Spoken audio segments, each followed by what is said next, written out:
into the weekend, Firewall. It's Saturday, and it's a sassy Saturday. So we got two parts to today's workout. Number one, it's going to be rotate through for 12 minutes. So we don't want that heart rate getting up. We want that body getting jacked though. So it's going to be 5 per leg, single leg RDL, and then 35-second each leg of a lunge hold. That's it. It's gonna be amazing. Your legs are gonna be pumping. After that, we're gonna have a conditioning piece, which we'll get to in a second, but let's break down those two movements here. So for the 5 per leg, single leg RDL, we're gonna first start without any weight in the hand. Dave's just gonna lift 1 foot off the ground, and now he's thinking about keeping his hips squared up. He's gonna hinge forward from his hips, not from his spine. So he's keeping his back nice and flat as he's hinging down towards the floor, keeping his balance, and then he's gonna stand back up, really thinking about using his butt to bring himself back up and not his back. Notice that his hands aren't getting all the way to the ground. Dave's just going as low as he can without his back rounding. As soon as that back starts to round, there's no point in doing the movement. We're putting ourselves in much more danger than we are of benefit. So if we want to add weight, a couple things you can do. You can hold a weight in either hand. So if Dave's on, what are you on, your right foot right now? He can put it in his opposite hand into his left hand, and he can hinge back. He can have that dumbbell go towards the floor, and then once he finds his end range, he's gonna stand back up. He could also do the same sided hand if he wanted to. So whatever is more comfortable for you, try it out both ways and then commit to one of them.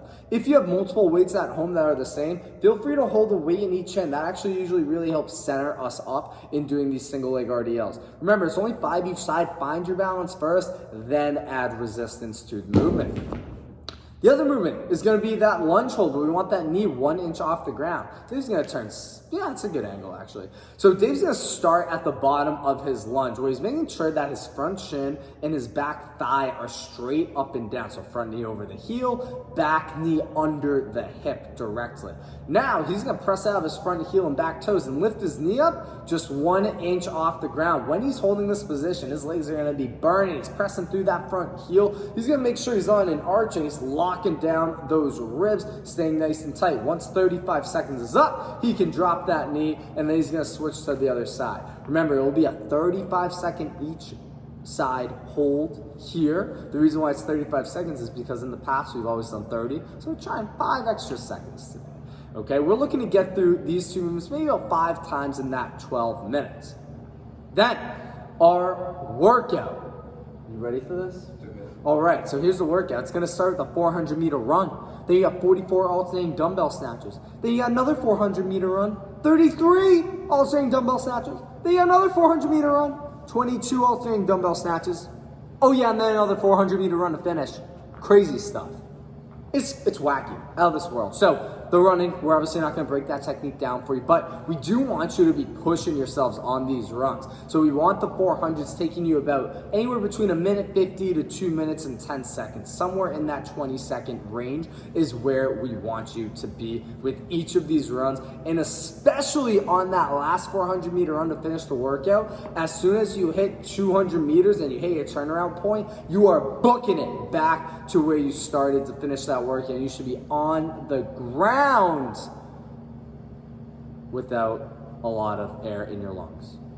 Okay, so the dumbbell snatches today, I know we've done these a ton, but we get to do them even more because they're so much fun. We can do either a muscle snatch or a power snatch. Dave's gonna show us the muscle snatch first. If you're not super confident with your coordination, this is definitely a good option, where Dave is going to start from the ground. He's gonna stand up strong, and as his hips snap up, he's gonna drive his elbow high and then finish with that strong lockout right overhead. He is going to alternate every rep.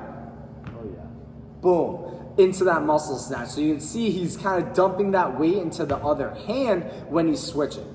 If he wants to do a power snatch, he can drop under that weight. If you're confident with your coordination, this is a great option today. It'll save you and help you go longer in this workout without having to break. Oh. That was a muscle snatch, oh boy.